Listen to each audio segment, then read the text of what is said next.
to post it later in the chat. So first of all, if you have any extra questions that haven't been asked or that you have, like, nobody has sent to, I think you've all seen the list of questions we're going to discuss today. So if you have any extra questions, you can just send them in the chat. And if you want it to be anonymous, you can send it directly to me in the Zoom chat. So we will discuss it anonymously. All right. Let me share my screen. Let's take a look at the first thing that we have today. So here is all the list of questions. I will take some notes and paste them here, and then later I will post it in the community so that everybody has access to it. So I think this is what we will try today. The first thing that we have here is, how do you stop taking full responsibility for an adult student? And the example that the person who asked us gave was when a teacher blames themselves for situations when the student didn't do their homework due to business trips or some things like that. So we are talking about not just responsibility for the student's progress, but for, you know, the work they do.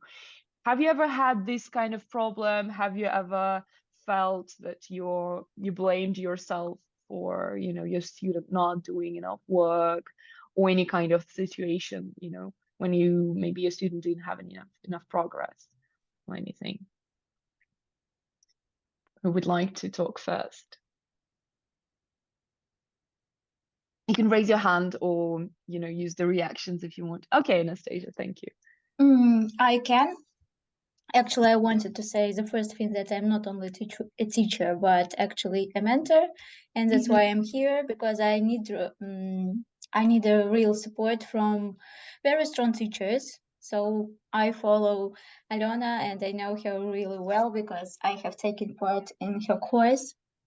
And for me, it's so this mastermind is a really great opportunity to see each other, to collaborate, maybe to communicate, and to get maybe some support or advice about taking full responsibility. So I talk a lot about this problem because a lot of teachers nowadays, unfortunately, don't assess their responsibility for adults. Here, it seems to me that it would be a good idea to have kind of agreement between you and your student. So before you start working with them, before teaching them, because when they see that in the agreement it is said that, okay, 50% of responsibility is on me and 50% of responsibility is on you, it would be okay, because here we don't take full responsibility for an adult student. So we show how we can do this. We show what our work consists of, for example, homework, not homework, and so on. And actually, we should discuss this kind of problem. I mean, not doing homework because of business trips, because of plans, because of holidays, and so on. So we should discuss all the questions before we start working with them, because after we start working with them, we can see a lot of problems which go due to this. So, and to avoid them, we should start with agreement. So basically, when you have the very first lesson with your student, or when you have this kind of like placement or the course discussion, you need to set the rules, set the boundaries there. So what I'm responsible for as a teacher, what you're responsible for as a student. Okay. And you mentioned the 50-50 thing, right? So 50%. I actually think about it a bit differently usually. So how I usually approach this is that I need to put 100% effort into the lesson, and the student needs to put 100% of their effort into it. So it's about my 100% and their 100%. It's not like we're meeting in the middle. I'm giving everything I have, but they also have to give everything they have in order to have this any kind of result. So if they give 0 and I give 100, we're not getting anywhere still. That's how I usually That's wonderful. Okay. I have never thought about this like this. Yeah. Because we are two separate people. It's like we can't, it can't be 50 and 50s. how I see it, it's 100 and 100. Yes. Okay. Hello, Julia. I agree with you that it's effort, as you mentioned, right? It's effort that you put in, 100% from you, 100% for student. But the responsibility is 80-20, actually. 80 on a student, because they are doing all the work. They are revising, they are doing their homework, they are practicing, they are watching, they are reading, and blah, blah, blah stuff. But we should look deeper into this question. The question is from the teacher that she is feeling guilty. Guilt is a feeling that doesn't exist. It is given us by someone. So she needs to ask, they need to ask themselves, I don't know if it's a man or a woman, they need to ask themselves, why do I feel guilty? Who said that I should feel guilty if someone didn't do their homework? I can tell you based on my experience when I used to work as a teacher for a private school, our director, she always said it, and I hate this manipulative attitude. She said, if student doesn't do their homework, it's your fault. If student has a bad mark, it's your fault as a teacher. If student doesn't remember words, it's your fault as a teacher. And this is the thing that is done in Russian society. I don't know if how it is abroad, but teacher is to blame for everything. Okay, let's imagine. So if I'm to blame, so I have to control the student. I have to call them, have to text them, I have to come to their house, drag them out of bed, turn off Netflix, right? And tell them, do your homework? Seriously? Right? I'm not, okay, I can do that. I can do that. Give me keys from your apartment, but pay me for that, right? I can do that. So this is this teacher's own feeling. And I, based again from my experience, when you start taking responsibility for yourself, boosting your self-esteem, you stop feeling guilty because someone didn't do something. This is their fault. It's their goal, their way. So I can't go and tell someone, I don't know, to put a gun down, right? I can't go and tell someone, don't drink tea, drink only coffee. I'm responsible only for my things. I'm responsible for things I can do right now to help this student. That's it. So I think this is a bigger question here about teachers' own psychological state and feelings. Yeah, I quite agree. It's about misplacing the responsibility. You should not take control over your students' life. You can't do that. It's about, well, I think it will emasculate them on the one hand. It's about being a savior, right? You're going to run and save your student from themselves. Can you actually do that? Will that help them? Yeah. Yes, Nesta. I just have something to add, I guess. So teachers, when like students don't do homework, or maybe when their progress is a bit slower than the teacher expected it to be, teachers tend to blame themselves sometimes. Yeah, like this feeling of guilt, because first, sometimes teachers have some, excessive expectations of their students. And we sometimes forget, especially when we work with adults, that actually they are also people. They might have some other problems. Maybe they are going through a very painful like breakup, or maybe somebody died, or maybe they have some like problems at work. They didn't have enough sleep that day or something. Sometimes it's a combination of like these factors, and like them showing to the lesson sometimes is like the most they can do, and the teacher having their expectations, maybe sometimes a bit unrealistic expectations, because we always imagine that we live in an ideal world where, like Polina, I do my best, like I put my 100% into work, and we expect, all right, my students should also do their best, but sometimes it just doesn't happen.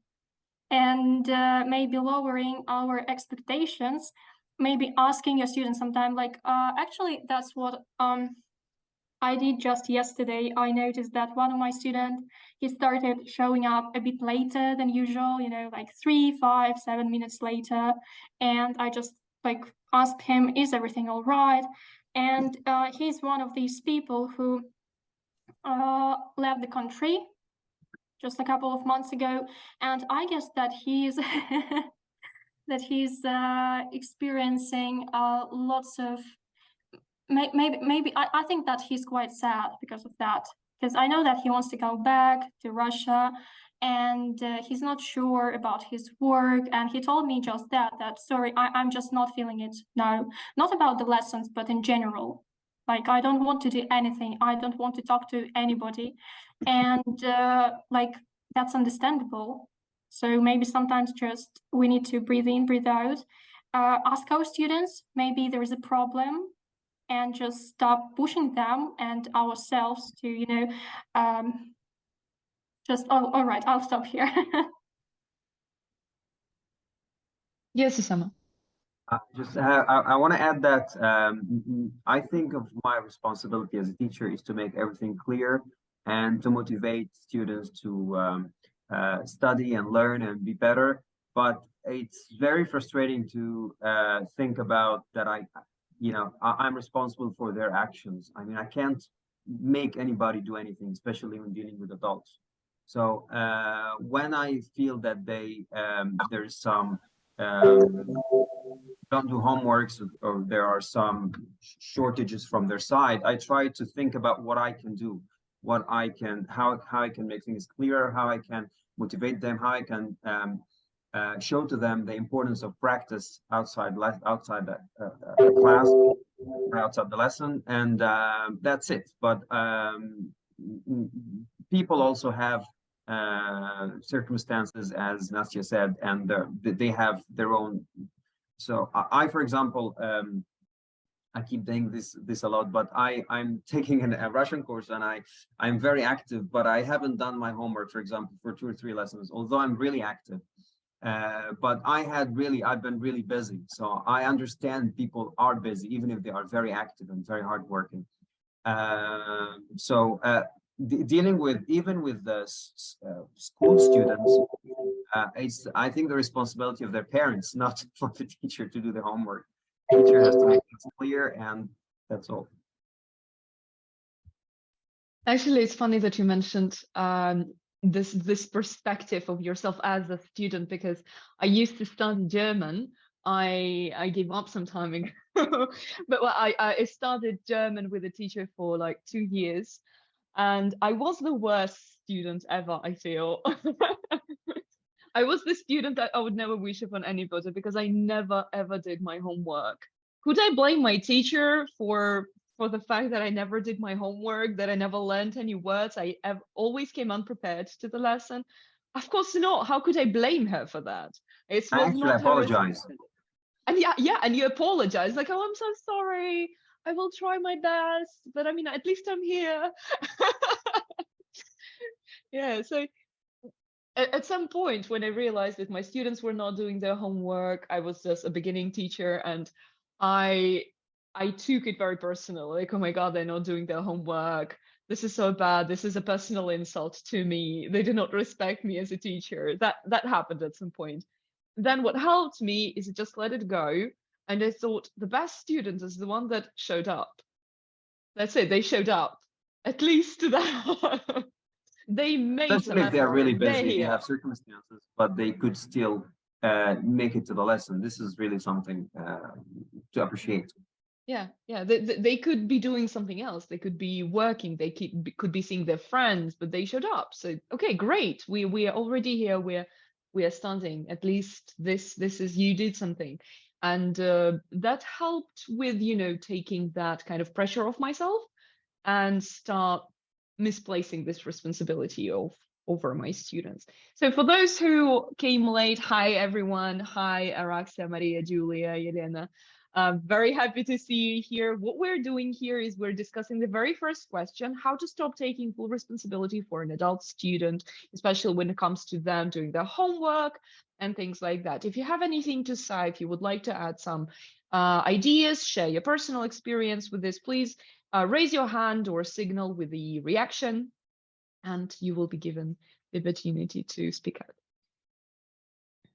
Would anybody else like to add something maybe to this particular question? Maybe you've had this situation where you took responsibility and you have successfully conquered it. All right, so maybe we could sum up. I've taken some notes. Let me paste them here.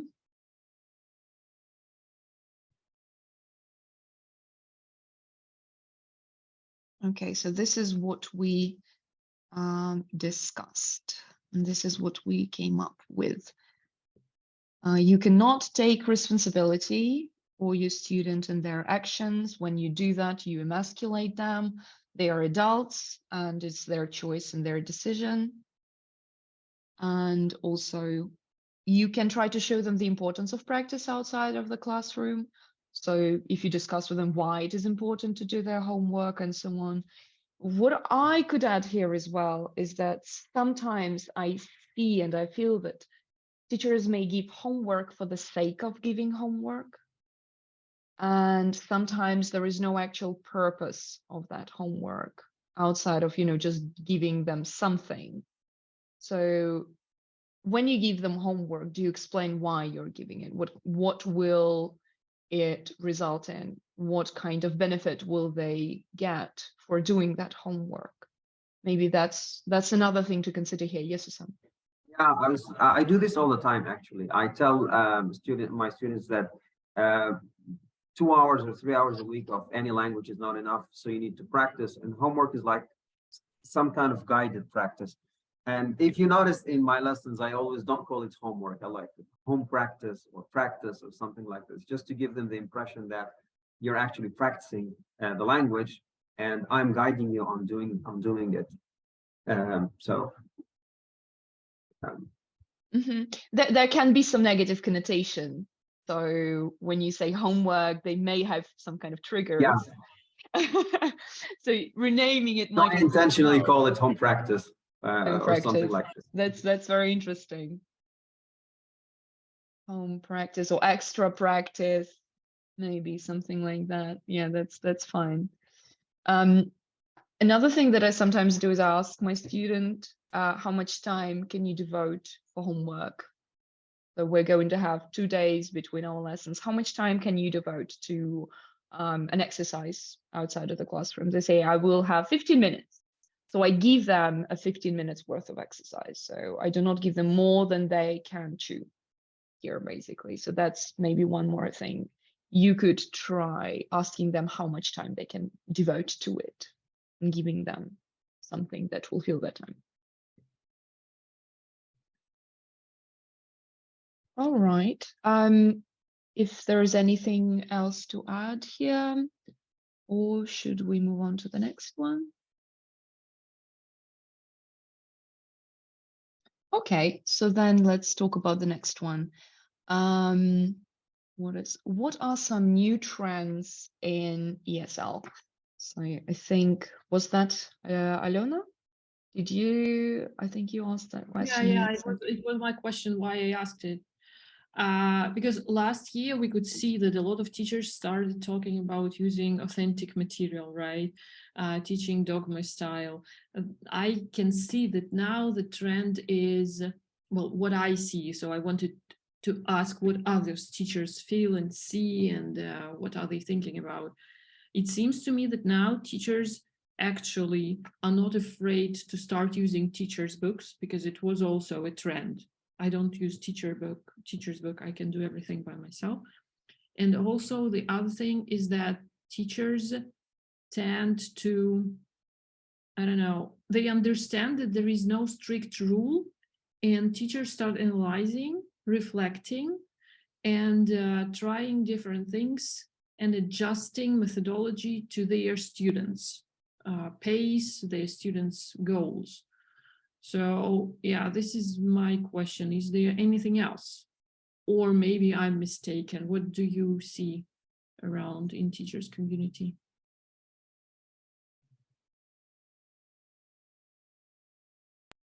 Did I make it clear? Was it understandable? Clear to me, yes. Would anybody want to speak first?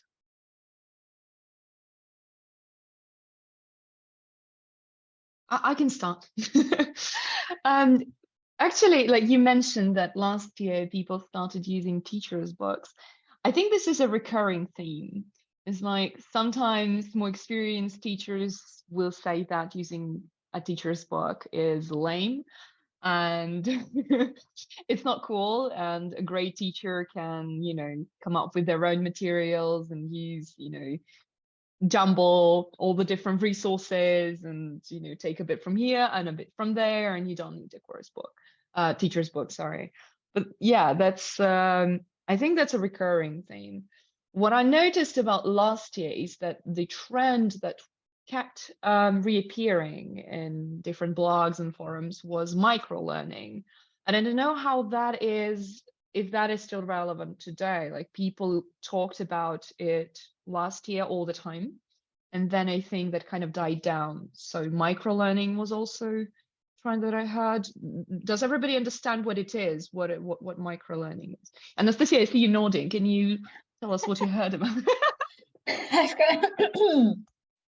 I've heard a lot about microlearning, and it seems to me that it's becoming so popular, but not everyone understands nowadays what it is. So that they are like short, some kinds of short lessons, like 15 or 20 minutes, but they don't know how to organize them and what kind of course they should take, something like this. Because yeah, I agree, I've heard a lot of questions about microlearning.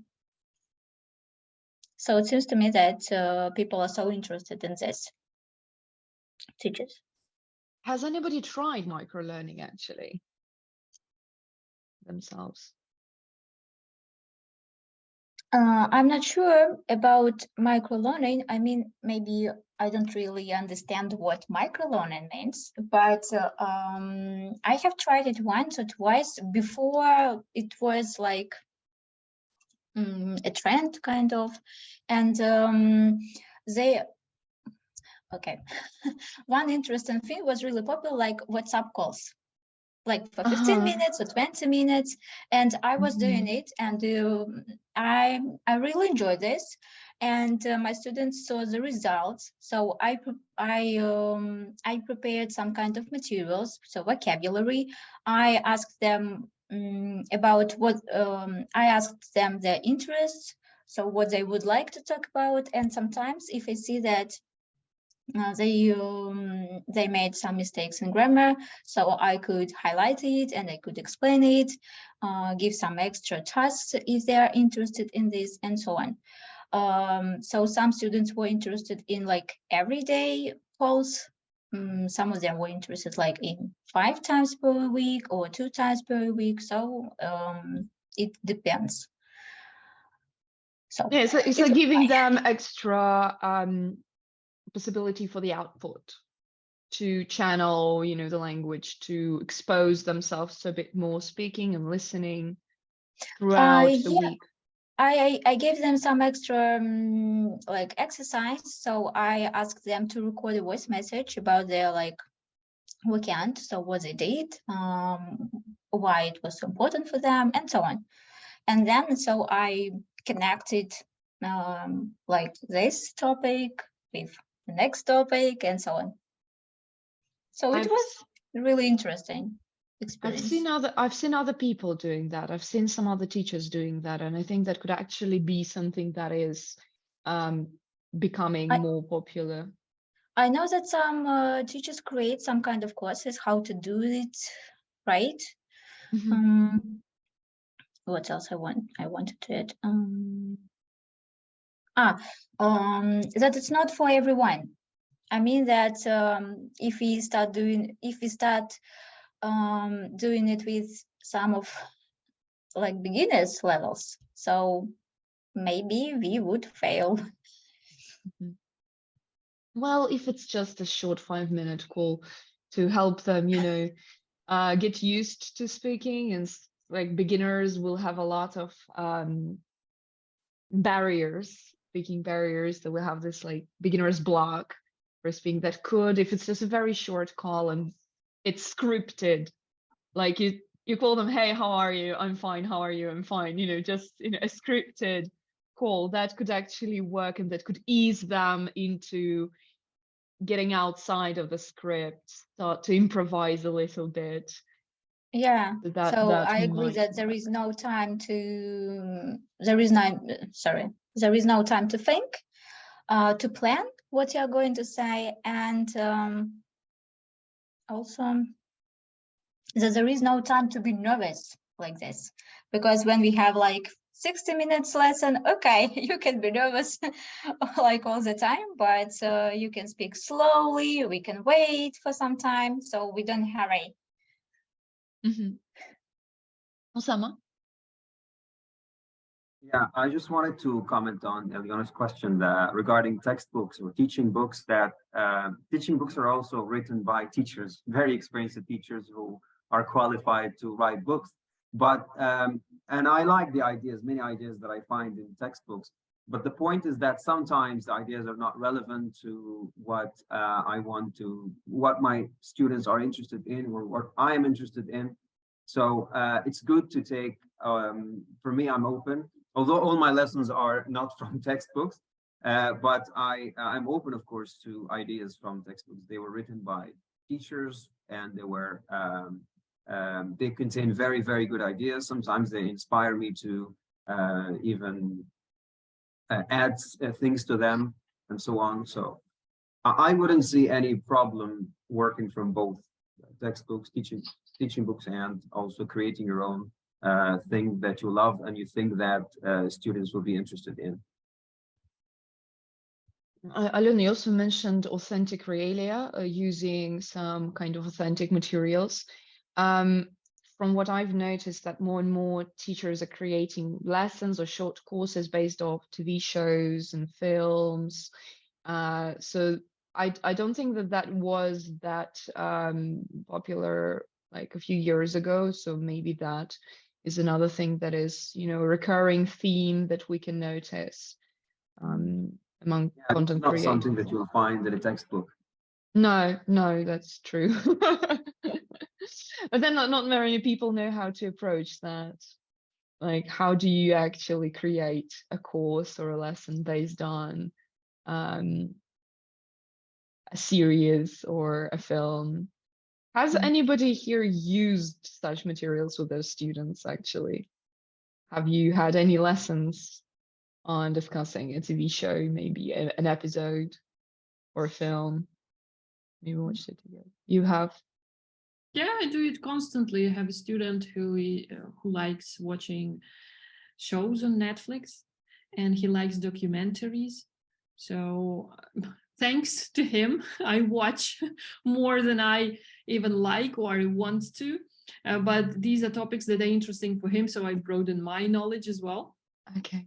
And so yeah, we're watching documentaries, and I'm creating some worksheets. But the thing is to recycle material, so I have to think about combining everything.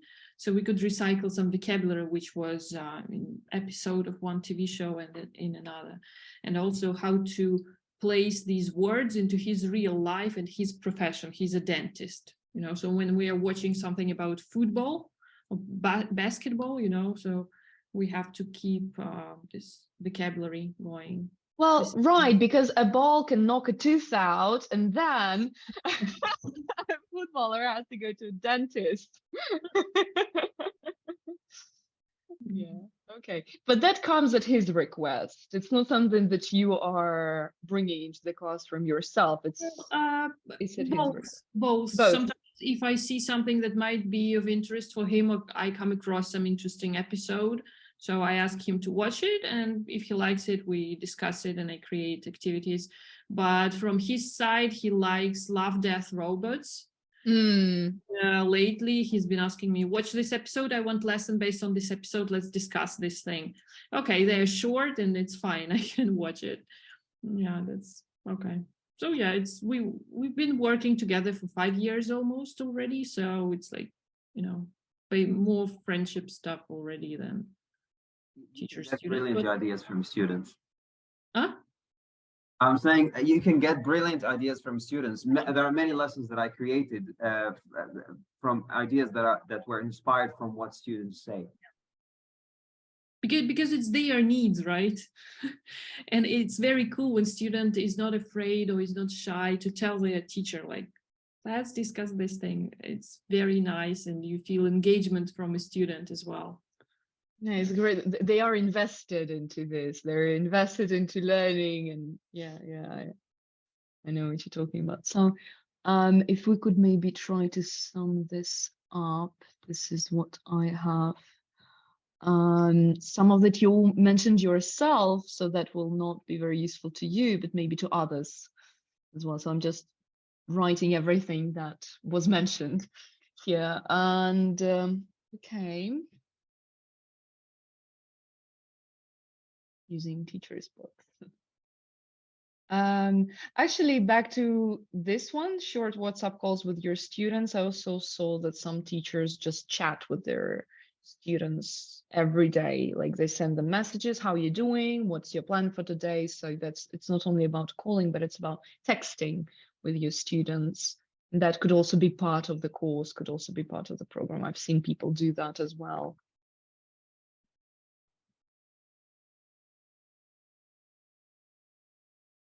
Although I often send memes to my students just between the lessons. I see a funny meme, I send it to them, we may discuss it, and that kind of, eases them into the culture and using it in a very non-serious situation. Okay. And I think one more question that is kind of related to this is about something about chats. Yeah, clubs with Telegram chats. I think that was also your question, but I did not really understand. Is it for students or for teachers? I don't know. Teachers. For teachers, okay. Can you explain what kind of club? Some methodology clubs, teachers clubs, where they discuss either methodology issues or they have monthly meetings with some experts in and discuss different topics of methodology. Some clubs have on Wednesdays, for example, they have masterminds. On Fridays, they have online workout. Once a month, they have discussion about Instagram, for example, right? So it's something like a community of teachers. So they pay monthly fee, and the organizer, the host, provides information, meetings, brings, I don't know, speakers they want to hear. And so it's like closed community. But the thing is, I was thinking about creating such kind of a club, but there are so many of them, and I don't want to be another club like similar to those.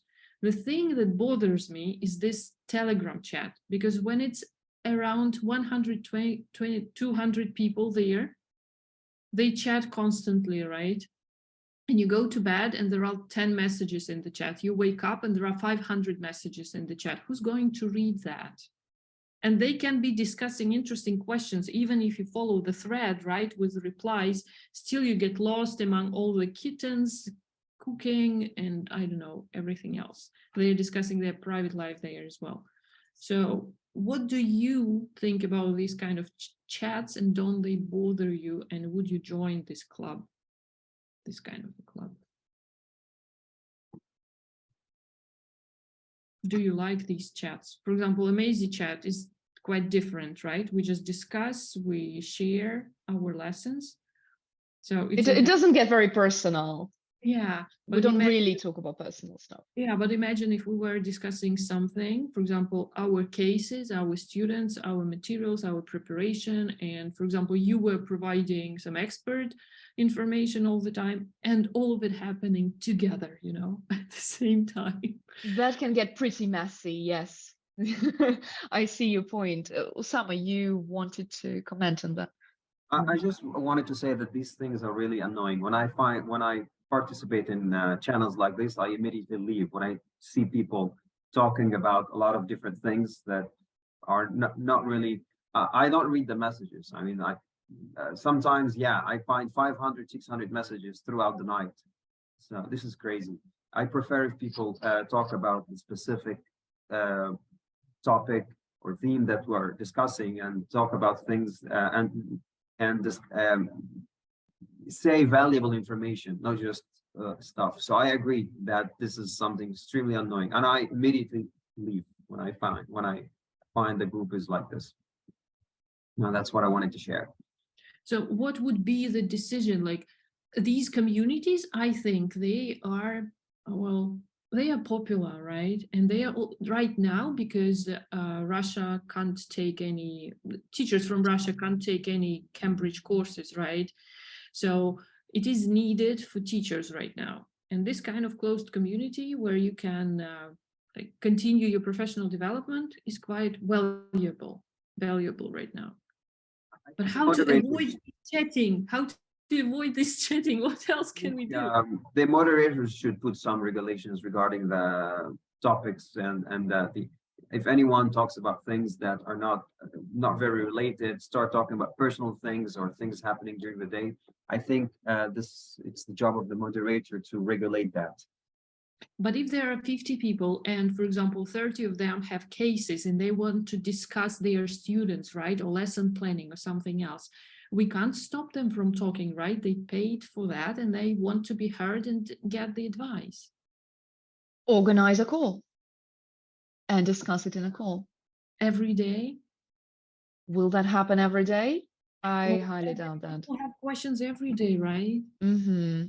Well, there have to be rules, right? So you can be chatting, but once a week we're meeting and discussing important questions. Why not splitting into 2 or 3 different groups, so that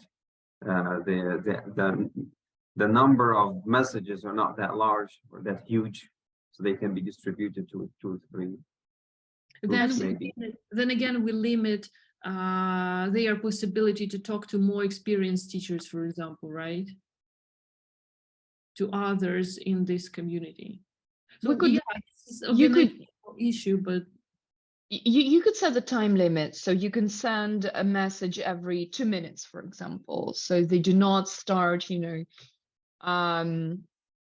just bombarding the chat with messages. So it shouldn't be like too long, because that will completely discourage people from texting, but it shouldn't be too short. So around like 1 or 2 minutes may be a time limit for every message, and they will think what they will write, and they will write, it all in one single message. So it won't turn into, single messages flying in, with monosyllabic kind of situation. It won't happen. So that could be. Yeah, that's a good idea. Thank you. Didn't think about that. And dividing, maybe dividing topics, something like that would be nice. There are channels, and then there are sometimes chats for this channel. So you can have a channel where you post information, important questions and stuff like that with threads. And then there can be a chat where people just, let it all out and spill, their inner. Yeah. Thank you. Maybe others have any idea or their opinion about being a part of these clubs and chats. I see that nowadays clubs are really in trend, and I can see that there are like psychology clubs, there are some teachers clubs, so there are a lot of them, and I have thought about this idea too, but I have maybe the same questions I have had. I would like to add, so we have discussed like all the questions. I wanted to say that first, when we have a community, for example, of 50 people, so we should understand that not everyone will be so active, like 10% or 20% and so on. I can't imagine the situation that you have, for example, in community 50 teachers and everyone is really ready to discuss their plan and so on. So the second thing is limit of time, limit of calls. The third one is strict rules, because without rules it can be a mess. That's true.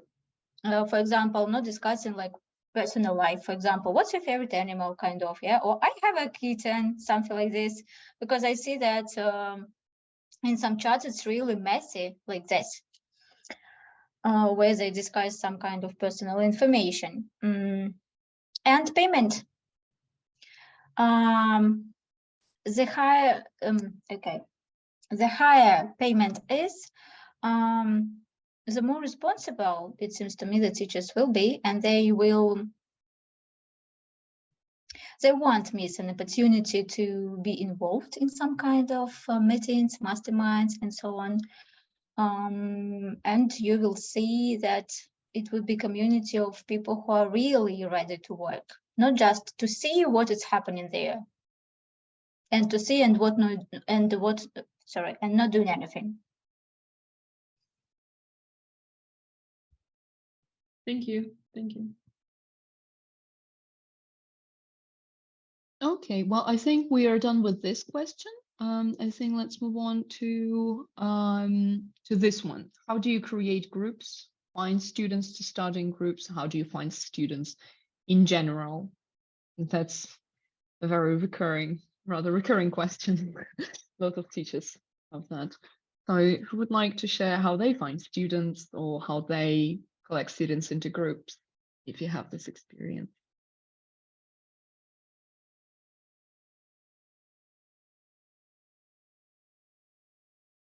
Maybe Maria, you would like to share your experience. I'm sorry, I'm afraid I have nothing to say because That's all right. I don't have students in groups, and I work in an online school, so I'm giving students. This is difficult for me. It would be to find, I think, students in any other way. Okay, then this is the question for you. I mean, not for you, but this is okay. The answer will be interesting for you. Yes, of course. Yes. Okay, no worries. Maybe Alona, you would like to share how you, if you do that, do you collect students in groups? Well, yeah, teachers, it's the same. So first of all, you have to set time, because let's collect a group and then decide on the time of the lesson is not very nice approach. First of all, you need to set a time when you're going to teach, and then student sees, okay, this time's okay for me, so I'm going to join. How to find students to study in groups? First of all, you can try and combine your students that you have. Maybe some of them are willing to try and start studying in pairs, maybe trios, and then groups.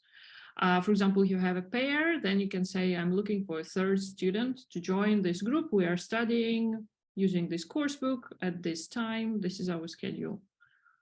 And how do you find students in general? First of all, you need to talk about yourself. You need to tell your followers, if you have any kind of social media, that you are looking for students, that you are a teacher. You need to promote yourself.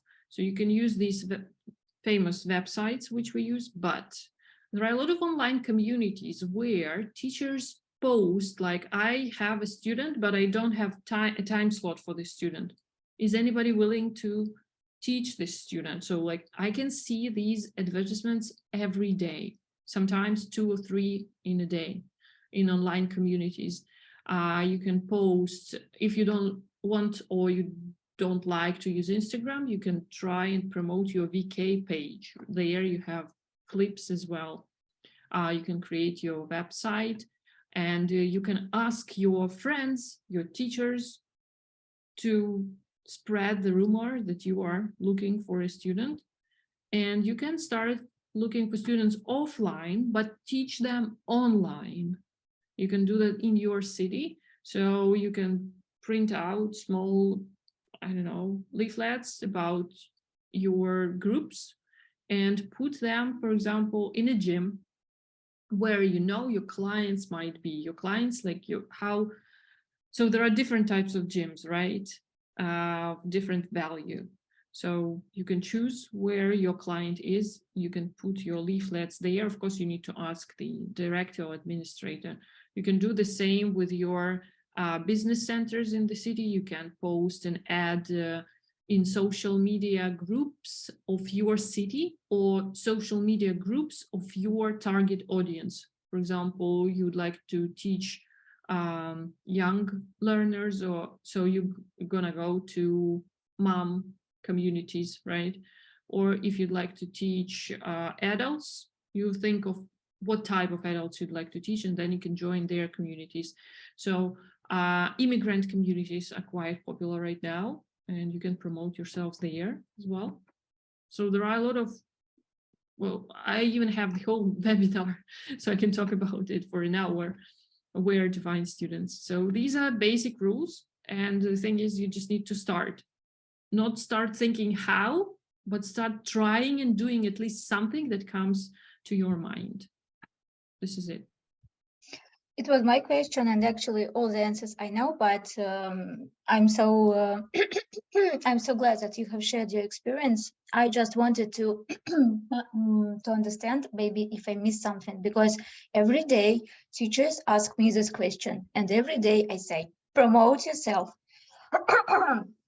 Sorry, give information about this to your students, combine them, like so all of these tools and about charts. That's really great. Yeah, so I wanted to realize maybe if I missed something. Thank you. The only thing is, yeah, you know, this is going back to the very first question of today's session. It's not your responsibility, right? You can tell them, but it depends if they start doing it. When you ask, when you start asking, like, what did you do? And they said, oh, I was thinking about doing this and that. Did you actually try? Did you actually do that? So unfortunately, not everyone does it, and they try it once. And if there is no reply, right? But it never works once, right? You have to try at least, like, I don't know, 10, 20 times. So to keep going. And this is the, yeah, keep trying. Because, well, you don't fail unless you try, right? And they're not even trying. So, but if you try, you'll succeed anyway. There is always a result. But the amount of the result depends on your input, right? So this is it. Yeah, I always say you won't win unless you play. Like, how do you expect yourself to win if you don't play? Just play. Yeah, I agree. You don't win unless you fail as well. Yeah. But you learn from failing. That's it's just the way you think about it. It's your attitude to failure. We say failure is a great opportunity to learn, to grow. Mistakes are fantastic. I always tell my students, make mistakes. Mistakes are fantastic. You learn from mistakes. If you're not making mistakes, we're not learning. You already know it. Then I'm not doing my job properly. And so the same here, I think. One more thing I also know that people do is you can ask your existing students to write a few words about yourself in their Instagram channel, maybe in the stories or somewhere in the VK or whatever. Just say, hey, I have this fantastic teacher. I enjoyed lessons with them. This is their account. If you are looking for a teacher, I can recommend them. Just ask your students to recommend you. That also works. Actually, a lot of students come from personal recommendations like that.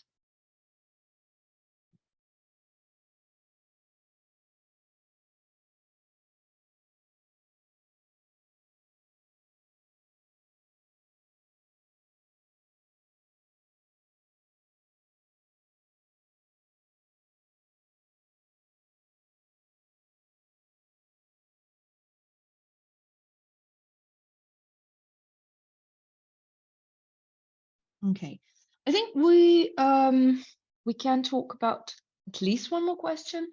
Is it effective to transfer full course books to Amazy? I could probably answer that off the top of my head. I don't think that's a very good idea at all, like on any kind of platform. I do not understand why people keep doing that, because that's the point of online learning. That's the benefit, and that's the advantage of online learning. You do not have to stick to the same damn course book.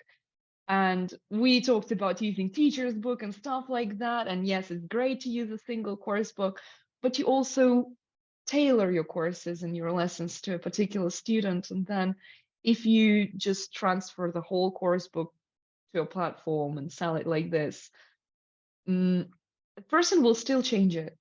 So there is no point in transferring the whole book. make lessons based on topics that students need to study on a particular level. That's why we have checklists, for example, on Amazy in the community. We have checklists and there are topics, and then there are lessons based on the topics, and you can combine them in different way and create your own courses. And yes, a lesson can be taken from a course book, but then another lesson may be taken from another course book or based on authentic realia or so on. As a teacher, you will think of the ways to recirculate new words and grammar and vocabulary, add a revision to the beginning of the lesson, for example. But then I personally do not see any benefit in that, any reason to do that. You know, what's your take on this? Maybe I am being controversial. I don't know. It was my question. Yeah, I see that teachers go on doing this. For example, on the platform AdVibe, and they can see them like every day that I have transferred the book, for example, Navigate B1, who's going to buy it, something like this.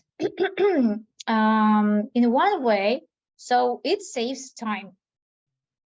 For example, if you once have transferred all the book, all the course book to the platform, so the next time you wouldn't need to do this again. So you will save this time, your time.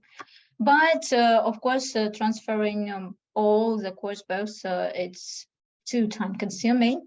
And so I have a question, it's worth it or not?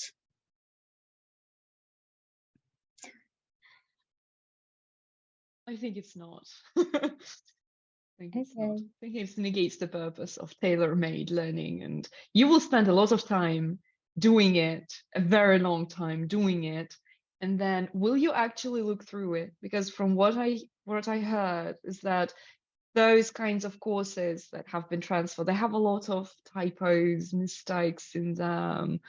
And so will you moderate it? Well, will you go through all those lessons you've transferred actually and correct the mistakes? And then will the teacher who buys it go through the lesson before that and every time to correct the typos that are there? And if not, then the student gets kind of a shabby, you know, material with mistakes. So that's another thing. I don't know.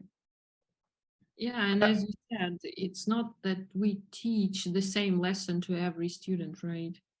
You'll still have to adjust, still copy paste and create another lesson based on this material. So yeah, it's not worth it, definitely.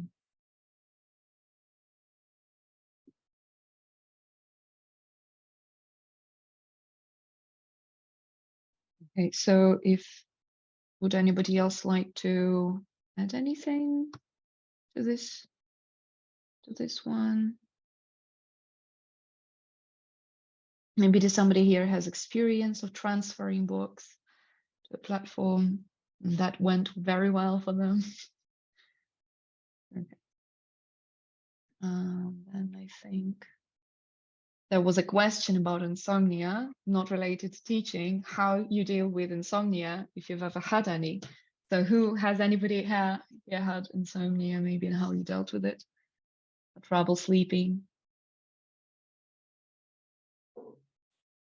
Sport, vitamins, what do you call this?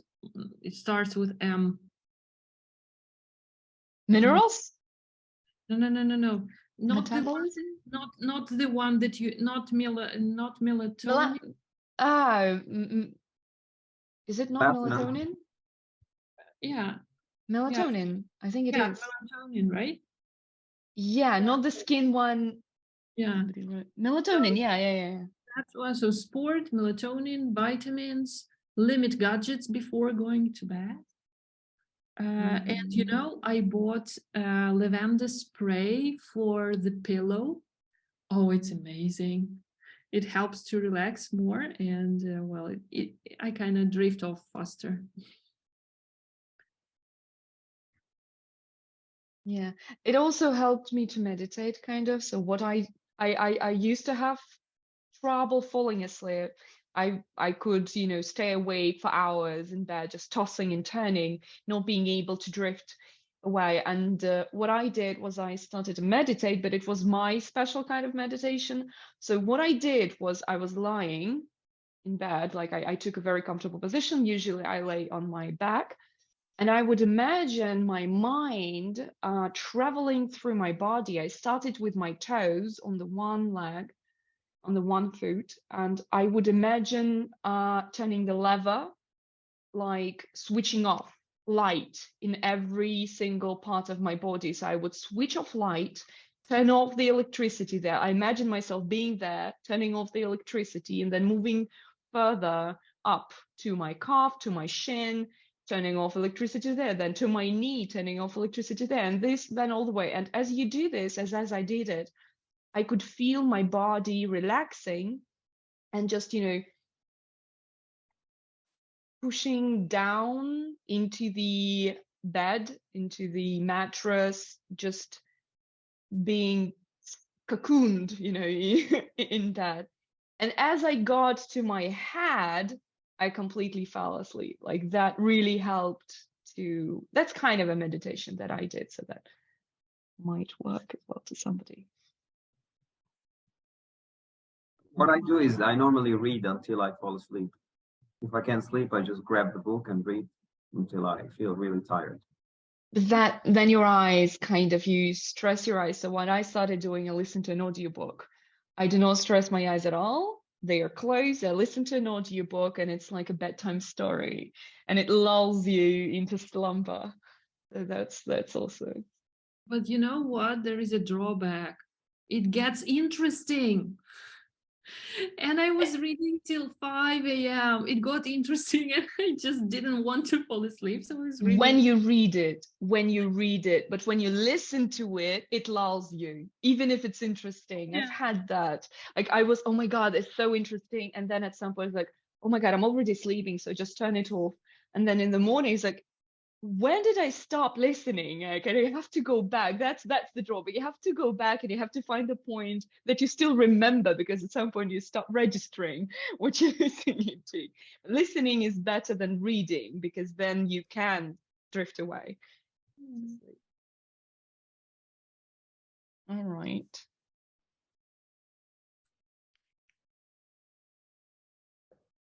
We're being very productive today.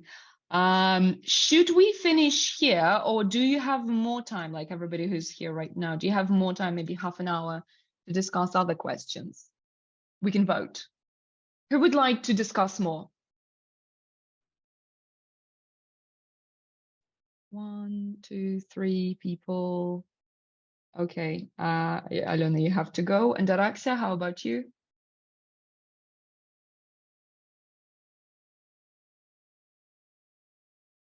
Well, no response. Then she's staying, I guess. Okay, well, Alona, if you have to go, then thank you very much for joining. I just have a meeting, but there is a question I see. What are some places to travel to in Russia? I don't know.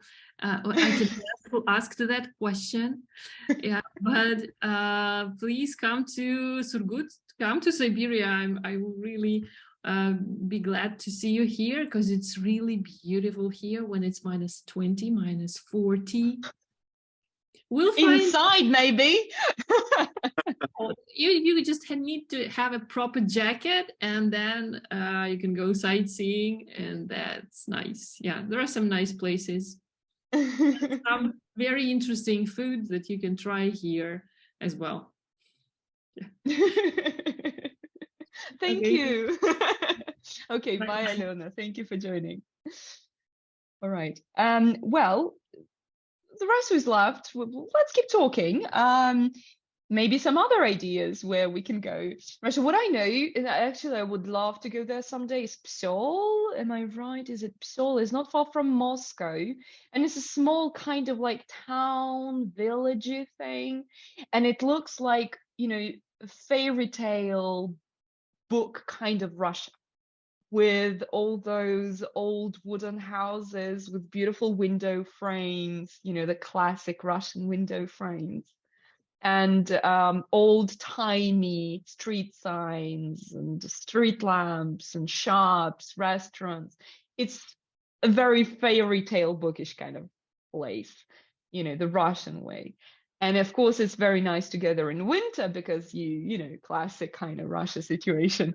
But like, it's just very beautiful. If you like that kind of thing, if you like Kuznetsov artist, for example, people always say go to Psel. I think it's Psel. Let me Google that. Is it a river?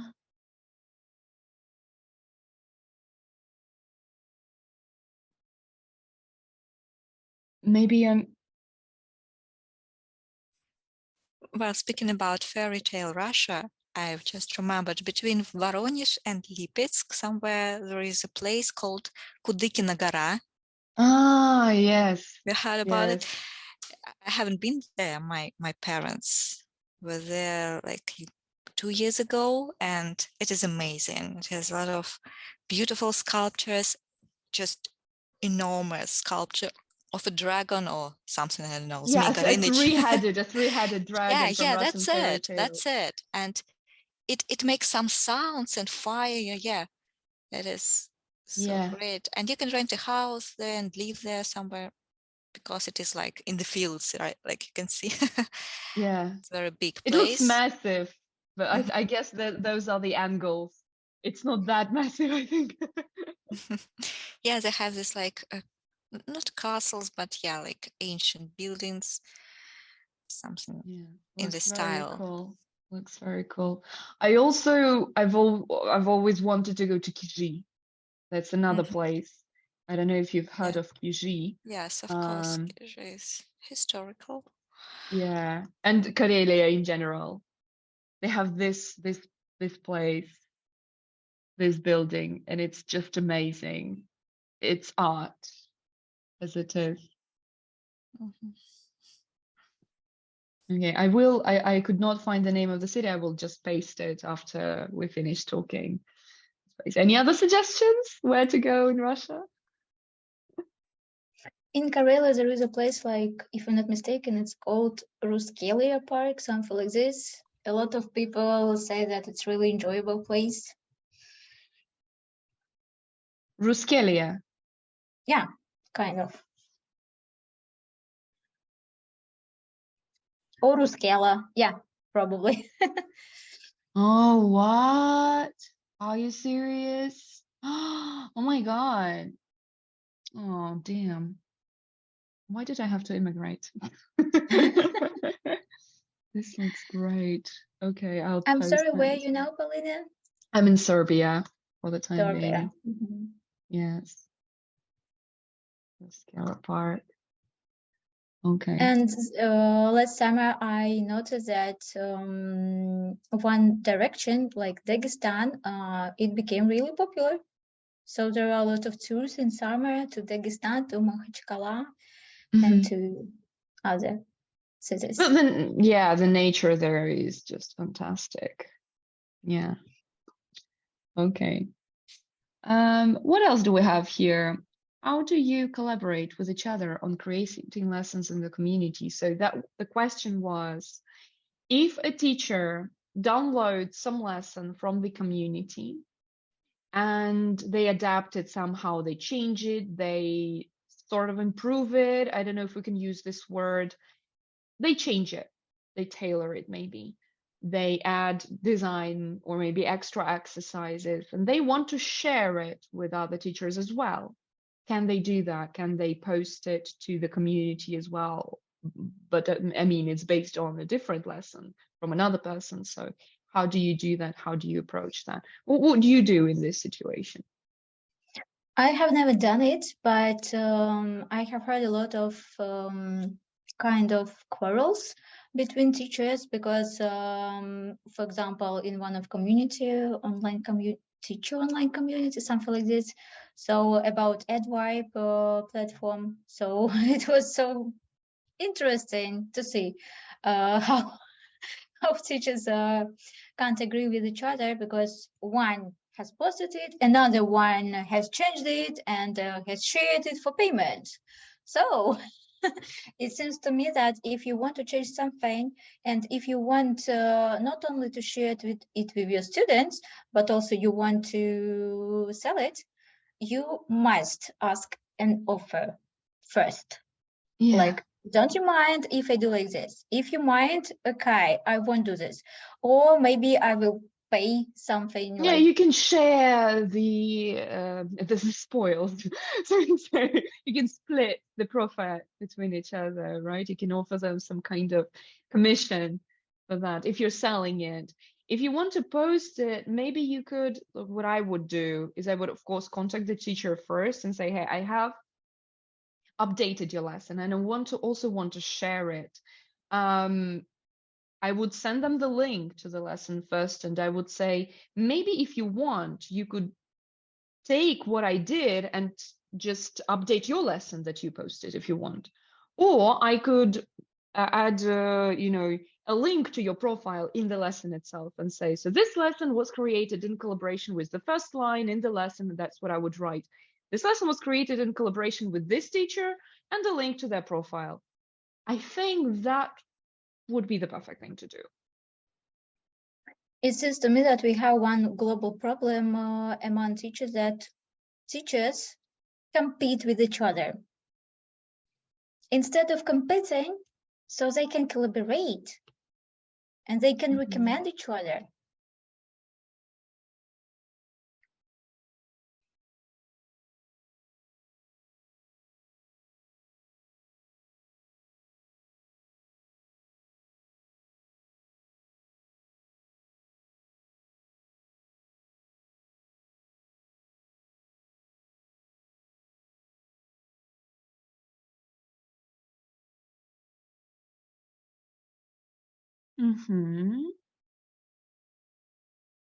Yeah, I think that's all you can do, really. Of course, do not just post it or sell it without contacting the original author first. That's a reasonable thing to do. I just thought now about maybe a solution to this problem, or to prevent this conflicts from happening. Maybe if there's something on the platform that can allow the teacher to put their own signature or something that can't be removed when the teacher is copied. So something like this can prevent.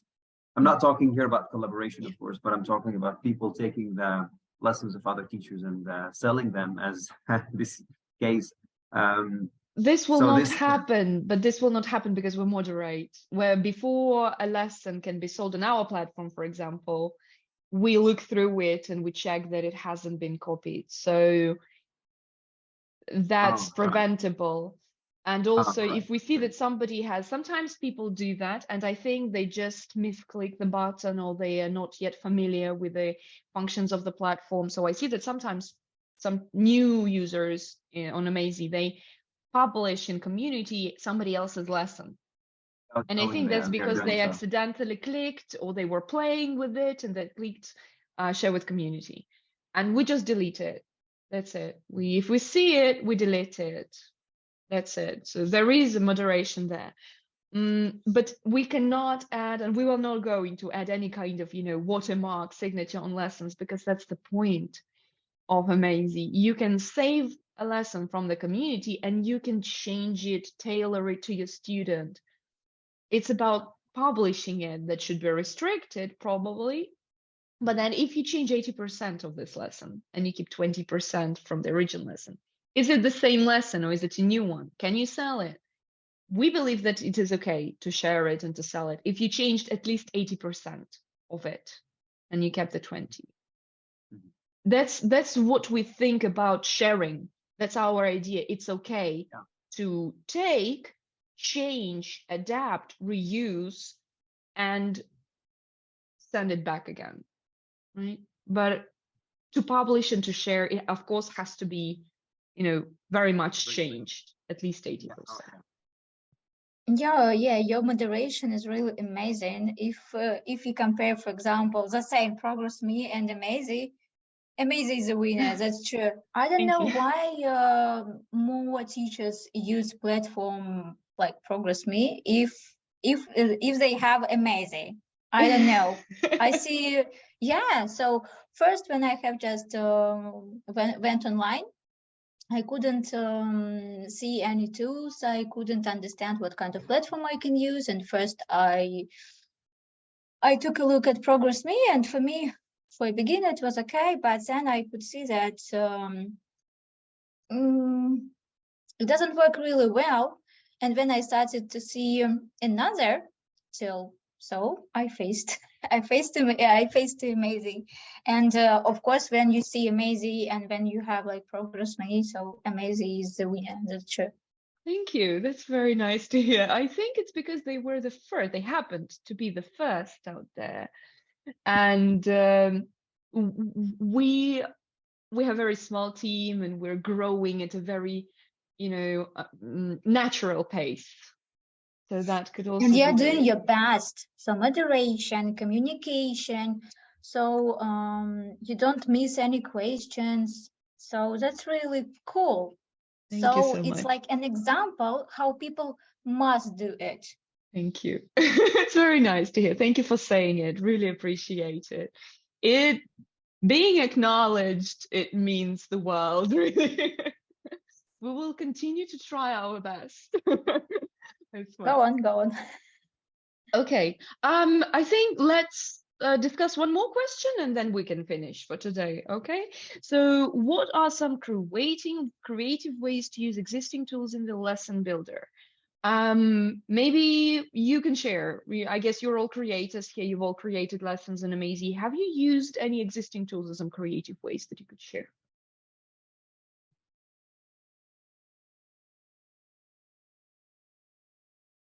Maybe it's a bit hard to think about it off the top of your head.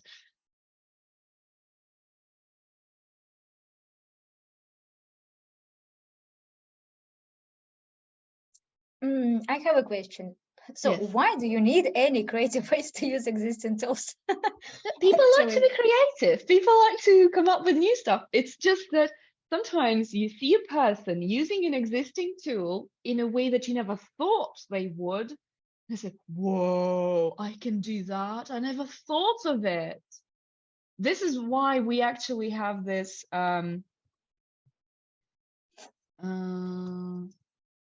life hack thing with hidden tools and features. So this is what we've been able to come up with. Obviously, hotkeys, how to use block table as, write a short answer.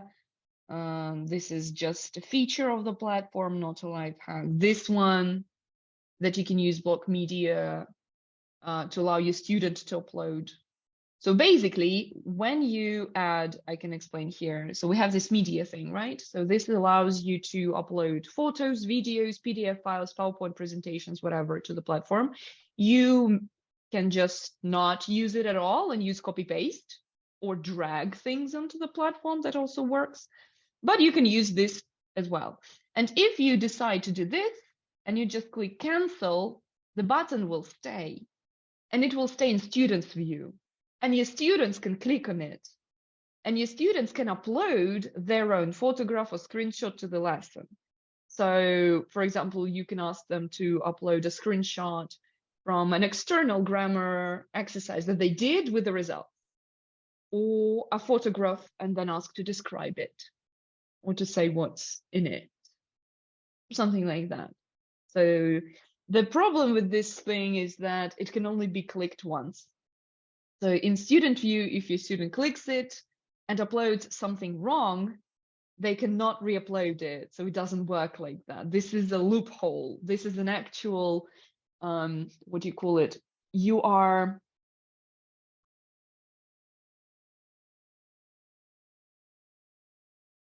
brain fart. Sorry. This is how you can use the system in a creative way, right? But this is which was not intended this way. So this is what we're talking about. Sometimes you can find these interesting things. Maybe you've used some tools in a way like this. Well, if not, then we have this, and maybe somebody will share some other things and we will add them here as well. Okay. I say, let's finish for today. All right, and we will keep the other questions for the next mastermind. Maybe we will have more people there as well. All right. Thank you very much for joining, for participating. I hope Thank you. you got Thank you so something. much for organizing.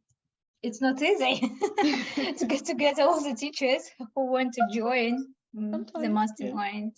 Thank you for having this in English. I really appreciate it. Thank you for joining. We had it in English I'm because looking forward to the next one. So maybe you will have some kind of a timetable for a month. I don't know. So when you are able to organize this kind of events, so it would be a real pleasure. We could have a timetable. Yeah, that's a good idea. We could actually plan this a month ahead so that people can prepare and reschedule in advance and maybe plan according to that. All right. Thank you so much. Have a good thank day, everybody. Have a great day. It was nice to see you all. Bye-bye. Yeah. Goodbye. Bye.